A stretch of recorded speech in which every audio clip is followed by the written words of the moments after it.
आज आपण चलन, त्याच पद्धतीनं चौकोन रचना व चौकोनाचे प्रकार या 2 प्रकरणाचा अभ्यास करणार आहोत.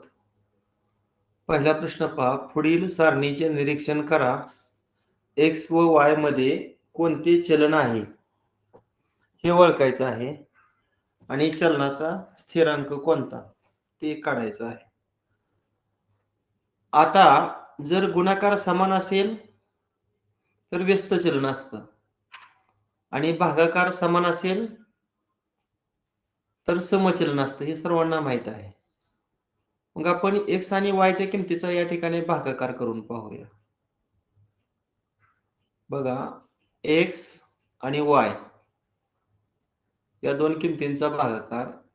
एक्स ची किंमत 3, वाय ची किंमत 24, 3 एके 3 आणि 3 आठ 24. त्यानंतर दुसऱ्या एक्स आणि वायच्या किमतीचा पुन्हा रेशो काढूया. एक्स ची किंमत 5, वाय ची 40, 5 एके 5, 5 आठ 40. तिसऱ्या एक्स आणि वायच्या किमतीचा भागाकार करून पाहूया. एक्स ची किंमत 8 आणि वाय ची 64, 8 एके 8, 8 आठी 64. आणि शेवटचा भागाकार एक्स ची 12, वाय ची 96, म्हणजे 12/96.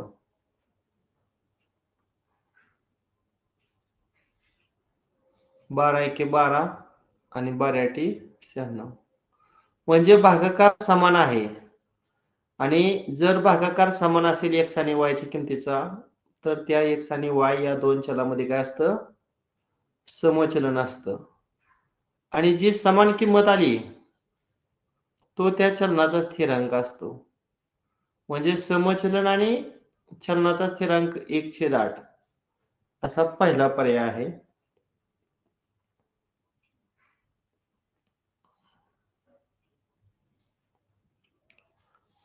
पुढील सारणीचे निरीक्षण करा. एक्स व वायच्या किमती ठरवा. पहिल्यांदा आपण चलनाचा प्रकार पाहूया. आता इथं ए आणि बी अशी चल आहेत, ह्यांचा गुणाकार समान येतोय पहा. आपण गुणाकार करून पाहूया. ए ची किंमत 60, बी ची 6, गुणाकार 360. आता पुन्हा ए आणि बी च्या नेक्स्ट किमतींचा गुणाकार करूया. ए ची किंमत 72, बी ची 5, 5 दोन्ही 10 चला 1, 5 सता 35 आणि 1 36. आता इथं लक्षात आलं तुमच्या गुणाकार समान आहे, म्हणजे ए आणि बी या 2 चलामध्ये काय आहे? तर व्यस्त चलन आहे. आणि व्यस्त चलन असले की गुणाकार स्थिर असतो. मग पहिल्यांदा x ची किंमत काढण्यासाठी 90 आणि x चा गुणाकार करतो. x आणि y चा गुणाकार हा स्थिर असणार आणि स्थिर किंमत अगोदर किती आली आपली 360. आणि मग 360 भागिले 90 करूया. 0 ला 0 गेलं 9 चौक 36, म्हणजे x ची किंमत किती आली? 4. जसं आपण या दोघांचा गुणाकार बरोबर स्थिरांक लिहिलं, तसं या दोघांचा गुणाकार बरोबर स्थिरांक लिहूया. म्हणजे y आणि 8 चा गुणाकार, मग अशी आपली आलेली स्थिर किंमत 360.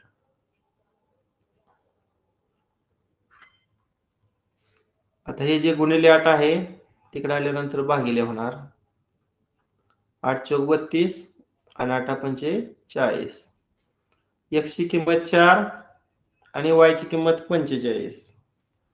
म्हणजे याचं पण उत्तर पर्याय क्रमांक 1 हे आहे. एक ठराविक काम पूर्ण करण्यास लागणारे दिवस व ते काम करणाऱ्या कामगारांची संख्या यामध्ये कोणतं चलन असतं?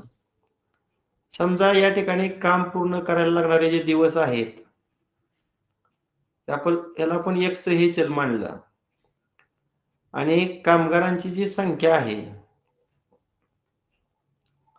त्याला समजा आपण y हे चल वापरलं. समजा एक काम पूर्ण करायला 20 कामगारांना 8 दिवस लागतात. बघा, एक काम पूर्ण करण्यास 20 कामगारांना 8 दिवस लागतात. जर 10 कामगार म्हणजे कामगार जर निम्मच असतील तर या ठिकाणी दिवस दुप्पट लागणार, लक्षात ठेवा. कामगार जर 5च असतील तर काम पूर्ण करायला 32 दिवस लागणार. या ठिकाणी काय झालं, x ची किंमत वाढत जाते आणि y ची किंमत कमी होत जाते. एका राशीत वाढ दुसऱ्या राशीत घट हे फक्त व्यस्त चलनात घडतं आणि इथं x आणि y चा गुणाकार पण समान येणार. म्हणजे या उदाहरणामध्ये व्यस्त चलन आहे. पर्याय क्रमांक 1. आता पहा, x आणि y मध्ये व्यस्त चलन आहे. जेव्हा त्या चलनाच्या उजव्या साईडला 1/y असतं तेव्हा x आणि y या दोन चलामध्ये व्यस्त चलन असतं पहा. आणि व्यस्त चलनामध्ये गुणाकार समान असतो. म्हणजे x आणि y ह्या दोघांचा गुणाकार स्थिर असणार. मग आपण x ची किंमत 20 इथं भरूया, गुणिले y ची किंमत 5 भरूया. सांगा किती येतोय गुणाकार? 20 आणि 5 चा गुणाकार 100. आणि केलाच आपण चलनाचा स्थिरांक असं म्हणतो. म्हणून याचं उत्तर पर्याय क्रमांक 4. अनिलकडे जेवढी रक्कम आहे त्याच्या दुप्पट रक्कम सुनीलकडे आहे. आता इथं मी लिहितो, अनिलसाठी ए लिहितो, सुनीलसाठी सुनील लिहितो आणि सुधीरचं स्पेलिंग सुधीर SUDHIR लिहितो, सुधीर. आता बघा, अनिलकडे जेवढी रक्कम आहे, समजा अनिलकडे x एवढी रक्कम आहे, त्याच्या दुप्पट रक्कम सुनीलकडे आहे. मग x ची दुप्पट 2x एवढी रक्कम सुनीलकडे आहे आणि सुनीलच्या रकमेच्या दुप्पट रक्कम सुधीरकडे आहे. म्हणजे 2x ची पुन्हा दुप्पट 4x. आणि या तिघांच्या रकमेची सरासरी म्हणजे या 3 रकमांची काय करायची, बेरीज करायची. सरासरी म्हणजे बेरजेला 3 न भागावं लागणार आणि ती सरासरी किती आली, 1780. आता बघा, 4 आणि 2 6, 6 आणि 1 7. 7x बरोबर किती येणार? आता इकडचं जे भागिले 3 आहे तिकडे गेल्यावर गुणिले होणार. 3 0 0, 3 8 24. चला 2, 3 6 12 आणि 2 18. चला 1, 3 1 3 आणि 1 4. तर 7 न भागूया. बघा 7 कोण 42, राहिलं 6. 7 एकच मिनिट.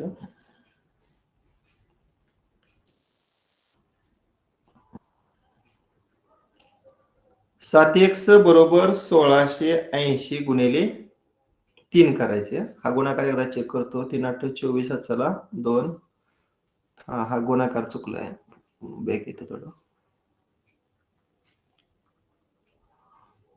किंवा असं करूया, 7x बरोबर 1680 गुणिले 3.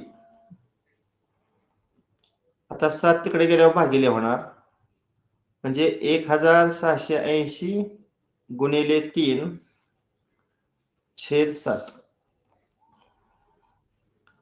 आता 7 न बघा भाग जातोय. 7 2 14, 7 चौक 28 आणि 0 आणि गुणिले 3. आता हा गुणाकार केला तर 24 त्रिक 72 आणि त्याच्यावर 1 0, 720. अनिलकडे x रुपये आहेत, x ची किंमत 720. म्हणजे पर्याय क्रमांक 2. अशोक एक काम 20 दिवसात पूर्ण करतो व अमित तेच काम 30 दिवसात पूर्ण करतो, तर दोघे मिळून तेच काम किती दिवसात पूर्ण करतील? आता अशोकचं एका दिवसाचं जे काम आहे ते 1/20 असणार पहा. तो काम 20 दिवसात पूर्ण करतो म्हणजे त्याचं एका दिवसाचं काम 1/20 आणि अमित तेच काम 30 दिवसात पूर्ण करतो म्हणजे अमितचं एका दिवसाचं काम किती 1/30 प्लस आता हे सोडवलं समजा तिरकस गुणाकार केला तर 30 आणि दुसरा तिरकस गुणाकार 20 आणि छेदांचा गुणाकार 600 दोघांचं आपण एका दिवसाचं काम काढतोय म्हणजे 500/600 हे झालं त्या दोघांचं एका दिवसाचं काम. ह्याचं व्यस्त क्रिया जर केली तर डायरेक्ट उत्तर निघते पहा 600/50 ह्या झिरोला हा झिरो गेला 5 एके 5 5 दोन्ही 10 म्हणजे दोघे मिळून तेच काम 12 दिवसात पूर्ण करतील. पर्याय क्रमांक 1. पुन्हा बघा 1/d वर्ग आहे म्हणजे f आणि d वर्ग मध्ये व्यस्त चलन आहे. म्हणजे या ठिकाणी f आणि d वर्गाचा जो गुणाकार आहे तो स्थिर असणार आहे. आता याच्यामध्ये आपण किंमत टाकूया. f ची किंमत 18 गुणिले d चा वर्ग म्हणजे इथं 5 चा वर्ग येणार. आता कॉन्स्टंट न करता मी डायरेक्ट पुढे f आणि d वर्गाचा गुणाकार करतो. f काढायचा आहे आणि d वर्ग म्हणजे पुन्हा 10 चा वर्ग 18 5 चा वर्ग 25 इकडे f गुणिले 10 चा वर्ग 100. आता हा गुणाकार करू 18 पंचे 90 चला 9 18 दुनी 36 आणि 9 45 आणि तिकडचं जे गुणिले 100 आहे ते भागिले होणार.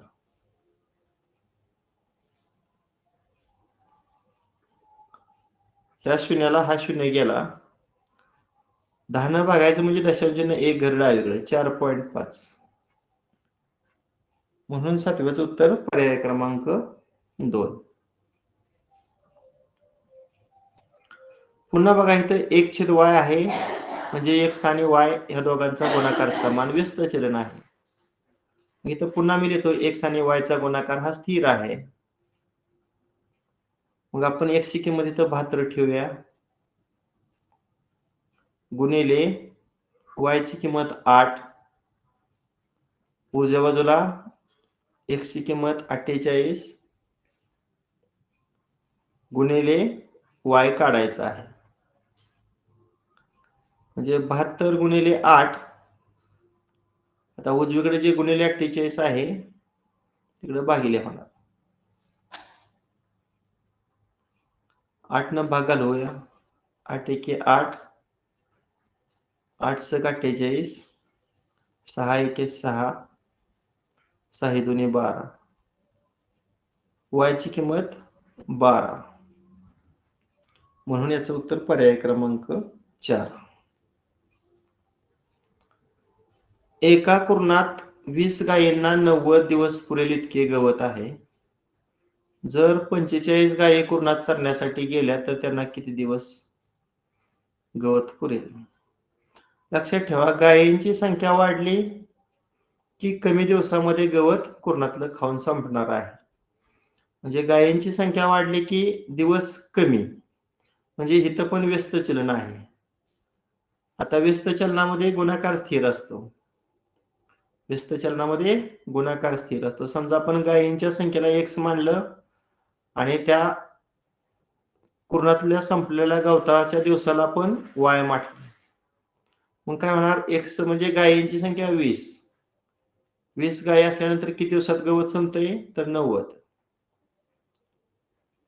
आता गायी जर 45 असतील तर किती दिवस गवत पुरेल? गवत काढायचे म्हणून गवताचं दिवस आपण y मानूया 20 गुणिले 90. आता इकडे जे गुणिले 45 आहे तिकडे छेदामध्ये होणार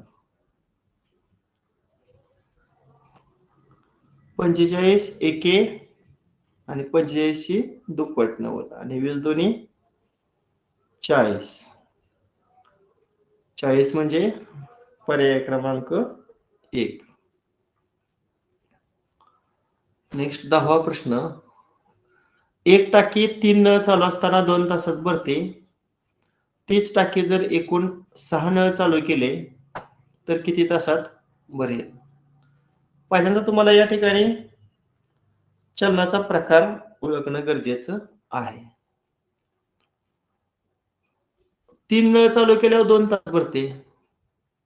6 नळ चालू केल्यावर कमी तासामध्ये भरणार ना. चालू केलेल्या नळांची संख्या वाढली की वेळ कमी लागणार. म्हणजे या ठिकाणी सुद्धा व्यस्त चलन आहे. यामध्ये सुद्धा काय आहे? व्यस्त चलन आहे. मग नळांची जी संख्या आहे त्याला x मानूया आणि वेळ जो आहे त्याला आपण y मानूया. म्हणजे 3 गुणिले 2 आणि उजव्या साईडला नळ म्हणजे x ची किंमत 6 आणि वेळ जो आहे तो y मानूया. आता इकडचं जे 6 आहे इकडे भागिले होणार. आता 6 ला 6 कॅन्सल 1. म्हणून 10व्याचं उत्तर पर्याय क्रमांक 2 आहे. पितळ या संमिश्रामध्ये तांबे व जस्त यांचे प्रमाण 13:7 असते. तर 1.2 किलोग्रॅम वजनाच्या पितळेच्या भांड्यात जस्त किती ग्रॅम असेल? आता इथं फक्त हे जे किलोग्रॅम आहे याचं ग्रॅम मध्ये आपण रूपांतरण करूया. 1 किलोग्रॅम म्हणजे 1000 ग्रॅम. 1.2 किलोग्रॅम म्हणजे किती? 1200 ग्रॅम. हे महत्वाचं आहे. आता पहा पहिलं वाक्य. पितळ या संमिश्रामध्ये तांबे व जस्त यांचे प्रमाण 13:7 आहे.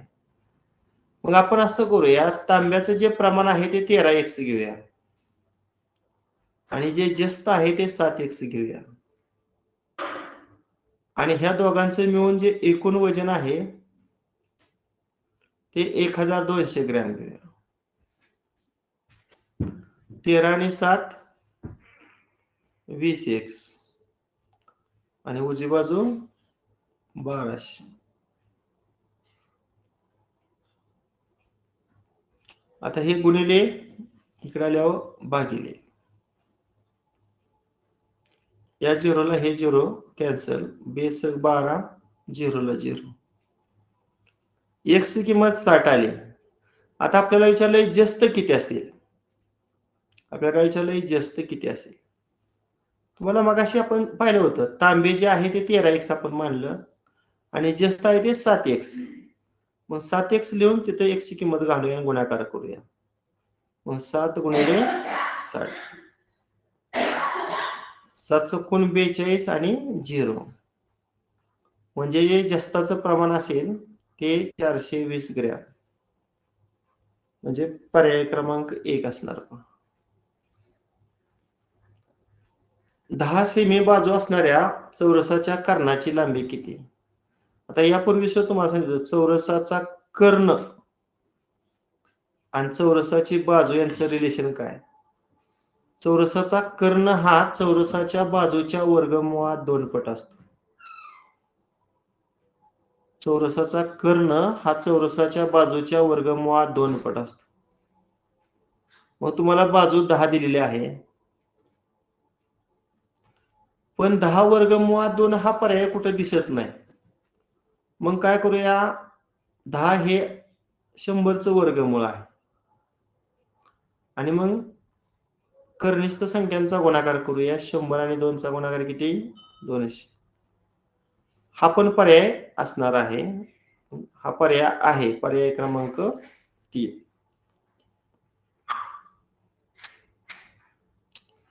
खालीलपैकी कोणत्या माहितीच्या आधारे चौकोन रचना करता येणार नाही? बघा 4 बाजू व 1 कर्ण दिला असता चौकोन रचना करता येते. 3 बाजू व 1 कर्ण नाही. कारण चौकोन रचना करण्यासाठी चौकोनाचं कमीत कमी 5 घटक माहित असावे लागतात.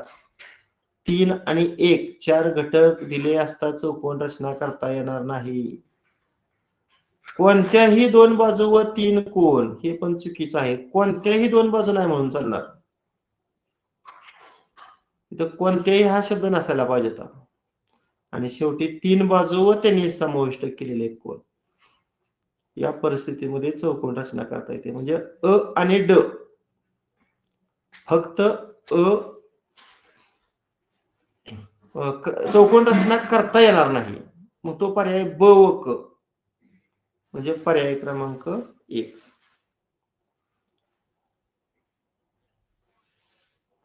नेक्स्ट 14वा प्रश्न. एका समभुज चौकोनाची प्रत्येक बाजू 5 सेमी, एक कर्ण 6 सेमी तर दुसऱ्या कर्णाची लांबी किती सेमी असेल? एक साधी मी समभुज चौकोनाची आकृती काढतो, त्याला आपण इंग्रजीत रोम्बस म्हणतो. हा कर्ण आहे तो छोटा आहे आणि हा कर्ण कसा आहे? मोठा आहे. समजा या रोम्बसला समभुज चौकोनाला आपण एबीसीडी असं नाव दिलं. तुम्हाला एक समभुज चौकोनाचा गुणधर्म माहित असायला पाहिजे. समभुज चौकोनाचे कर्ण परस्परांचे लंब दुभाजक असतात. Diagonals bisect each other at right angles. म्हणजे समजा कर्णाचा ओ हा छिन्नबिंदू आहे, तर एओ आणि ओशी समान असणार. इकडं बीओ आणि ओडी समान असणार आणि इथं काटकोन तयार होणार.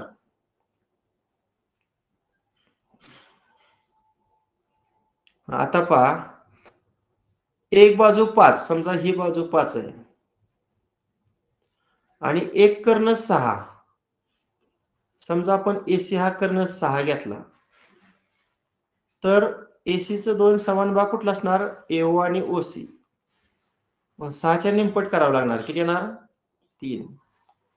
म्हणजे ही एओ बाजू 3 येणार आणि ओसी बाजू 3 येणार. आता एओबी हा काटकोन त्रिकोण आहे. इथं जर तुम्ही पायथागोरसचा सिद्धांत वापरला, तर आपल्याला पायथागोरचा त्रिकोण सर्वांना माहित आहे, 3, 4, 5. म्हणजे काटकोन करणाऱ्या बाजू 3, 4 असतील तर कर्ण 5 असतो. कर्ण 5, एक काटकोन करणारी बाजू 3 म्हणजे दुसरी काटकोन करणारी बाजू साहजिकच 4 असणार आहे. मग या ठिकाणी बीओ जर 4 असेल, तर त्याचा राहिलेला निम्मा भाग ओडी सुद्धा 4 असेल. मग पूर्ण जो कर्ण आहे तो 4 ची दुप्पट किती असेल? 8 असेल. म्हणून याचं उत्तर पर्याय क्रमांक 4. एका समांतरभुज चौकोनाच्या लगतच्या कोनांची मापे 2x व 3x आहेत, तर त्या कोनांची मापे शोधा. बघा, पॅरलोग्राम मी काढतो. आता हा जो छोटा कोन आहे तो मी 2x मानला आणि हा विशाल कोन मी 3x मानला. या चौकोनाला आपण एबीसीडी असं नाव देऊया. आता तुम्हाला माहित आहे, adjacent angles of parallelogram are supplementary. समांतरभुज चौकोनाचे लगतचे कोन पूरक असतात. म्हणजे या बी कोनाचं माप आणि सी कोनाचं माप या दोघांची बेरीज किती असणार आहे? 180. मग बी चं माप आपण 2x घेतलं, समजा 3x हे सी चं माप, बेरीज 180. डाव्या बाजूची बेरीज 5x 180. मग x ची किंमत 180 भागिले 5, 5 त्रिक 15, 5 त्रिक 30. आणि मग त्या कोनांची माप म्हणजे पहिला कोन 2x, त्यामध्ये x ची किंमत घालूया, 2 गुणिले 36. हा गुणाकाराला 72 अंश आणि पुन्हा 3x म्हणजे 3 गुणिले 36, 3 × 18, चला 1 3 3 9 1 10, 108 अंश. मग 72 अंश आणि 108 अंश हा पर्याय आहे का? बघा, आहे. पर्याय क्रमांक 2 याचं उत्तर आहे. नेक्स्ट, एका चक्रीय चौकोनाच्या सम्मुख कोनांची माप दिलेली आहेत, तर त्या कोनांच्या मापातील फरक. आता तुम्हाला सर्वांना चक्रीय चौकोन ही संकल्पना माहित पाहिजे. ज्या चौकोनाचं 4ही शिरोबिंदू कुठं असतात? वर्तुळावर असतात, त्याला आपण चक्रीय चौकोन म्हणतो. अशा प्रकारच्या चौकोनाला आपण चक्रीय चौकोन म्हणतो, सायक्लिक क्वाड्रिलेटरल म्हणतो. मग समजा सम्मुख कोन, एक कोन समजा x + 10 आहे आणि त्याच्या समोरचा जो सी कोण आहे तो समजा x अधिक 20 आहे. तुम्हाला एक गुणधर्म माहित असेल, चक्रीय चौकोनाचे सम्मुख कोन परस्पर पूरक असतात. म्हणजे ए आणि त्याच्या समोरचा जो सी कोन आहे, या दोन कोनांच्या मापांची बेरीज किती असते? 180. ए ची किंमत x अधिक 10 आणि सी ची किंमत x अधिक 20 आणि या दोघांची बेरीज 180. मग x अधिक x 2x 10 अधिक 20 30 उजवी बाजू 180. आता 30 तिकडे गेल्या वजा 180 वजा 30 150 आणि 150 भागिले 2 75. अशा पद्धतीने जो एक कोन आहे तो x अधिक 10 म्हणजे 75 अधिक 10 असा येणार आहे. म्हणजे तो किती आला? 85 अंश. आणि त्याच्या समोरचा जो सी कोन आहे तो x अधिक 20, मग x ची किंमत 75 आणि 75 आणि 20 ची बेरीज किती येणार? 95 अंश. आता या दोन कोनांच्या मापातला फरक विचारलाय. म्हणजे मोठ्या कोनाचं माप 95 वजा छोट्या कोनाचं माप 85 आणि हा फरक किती असणार आहे? 10 अंश. म्हणजे 16चं उत्तर पर्याय क्रमांक 3. एवढं करण्यापेक्षा सरळ तुम्हाला हे जर करता आलं असतं का नाही, चक्रीय चौकोनाचे सम्मुख कोन पूरक असतात. आता या दोघांच्या मापातला फरक म्हणजे ह्याच्यातून हे वजा केलं तर डायरेक्ट उत्तर निघालं असतं ना. मोठा कोन x अधिक 20 आणि त्यातून लहान कोन वजा करायचा, त्यामुळे चिन्ह बदलूया. x चं वजा x अधिक 10 चं वजा 10. मग ह्या x ला वजा x गेलं, राहिले काय? 20 वजा 10 10. म्हणजे अगदी कमी वेळामध्ये आपल्याला उदाहरण सुटलं असतं. समभुज चौकोन PQRS चे कर्ण PR 6 आणि दुसरा कर्ण QS 8, तर परिमिती किती असेल? बघा, हा समभुज चौकोन आहे, हा त्याचा छोटा कर्ण आहे आणि हा त्याचा मोठा कर्ण आहे. A B C D O इथं काटकोन, हा भाग समान, हा भाग आणि हा भाग समान.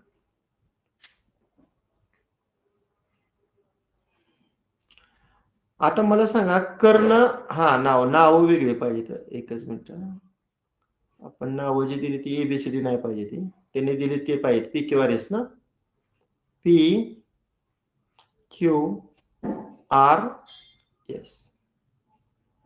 आता कर्णाच्या छेदनबिंदूला O नाव दिलं. PO आणि OR समान, इकडे QO आणि OS समान आणि इथं काटकोन असणार.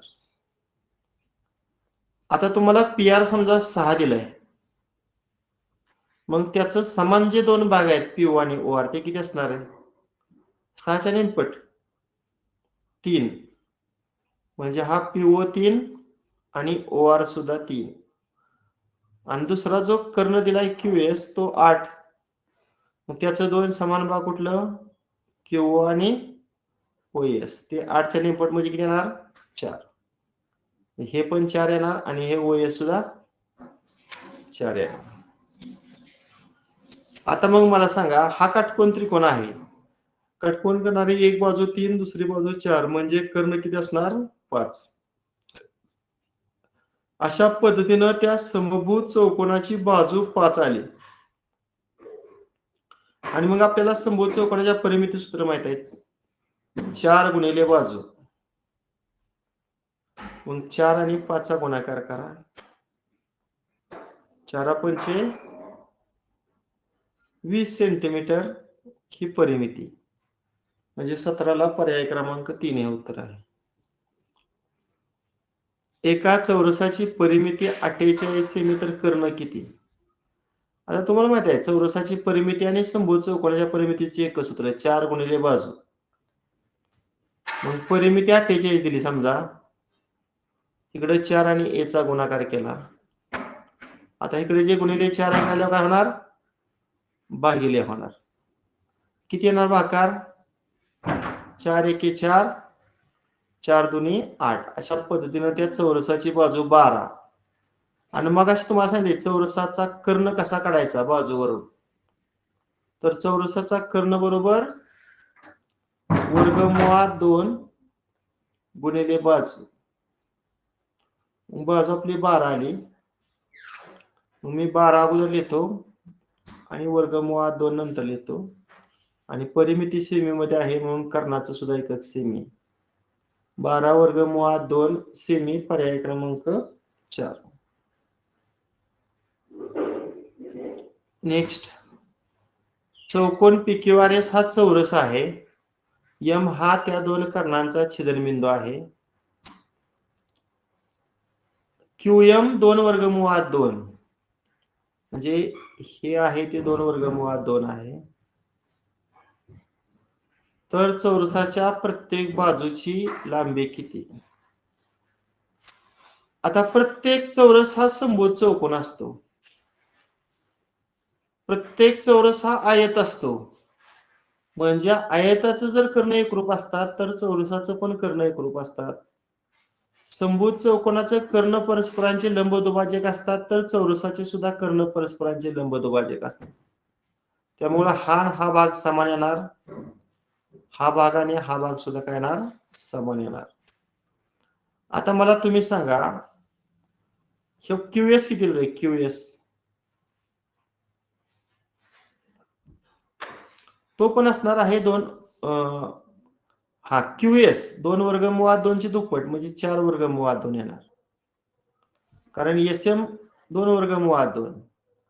मग 2 वर्गमुळात 2 आणि 2 वर्गमुळात 2 या दोघांची बेरीज 4 वर्गमुळात 2. आणि मग काय सांगितलं, चौरसाचे कर्ण एकरूप असतात.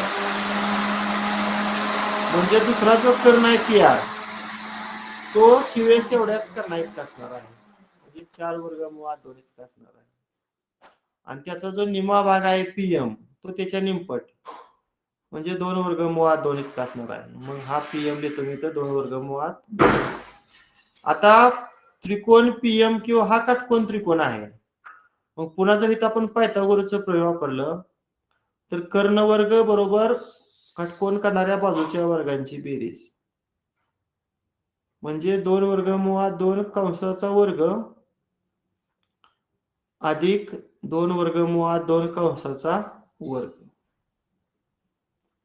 आता इथे 4 वर्गमुळात 2 चा वर्ग 2, इथं पण तसं 4 गुणिले 2.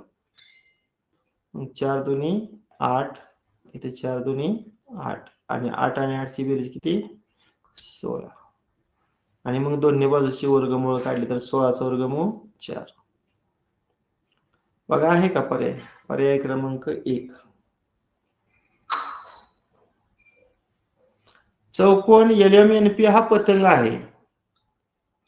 तुम्हाला माहित असेल पतंगाचा एक कर्ण दुसऱ्या कर्णाचा लंबदुभाजक असतो म्हणजे तो काटकोन असतो. पुन्हा हा भाग आणि हा भाग समान येणार. LM आणि LP समान त्यांनी खुणासारख्या करून दाखवलेले आहे बघा इथं. आणि MN म्हणजे खालची बाजू आणि त्याच्या लगतची ही PN पण सारखी आहे. आता पहिला प्रश्न, कोणतं विधान सत्य विचारले? रेख MP हा LN चा लंबदुभाजक आहे. हे विधान चुकीचं आहे. कारण LN लंबदुभाजक आहे. LN हा MP चा लंबदुभाजक आहे.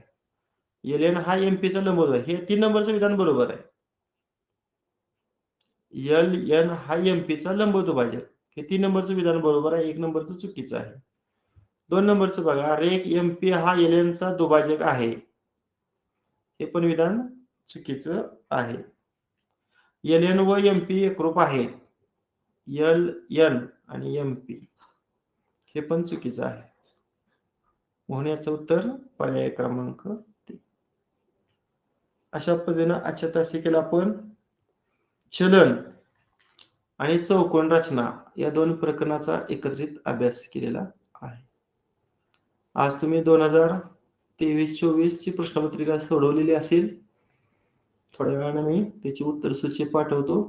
चेक करून मला मार्क पाठवा. उद्या आपली शेवटची चाचणी असेल 2024-25 ची. ती पण तुम्हाला दिवसभरामध्ये सोडवायची आहे. बस करूया. Okay, bye.